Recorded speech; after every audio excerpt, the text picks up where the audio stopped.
There will be times that you get a little bit of a wrinkle or a bubble in your seam.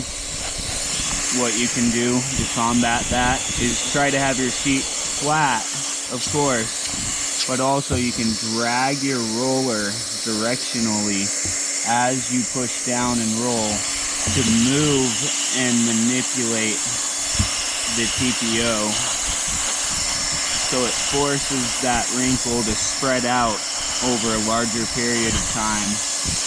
And always give it a second to preheat before you do your second pass.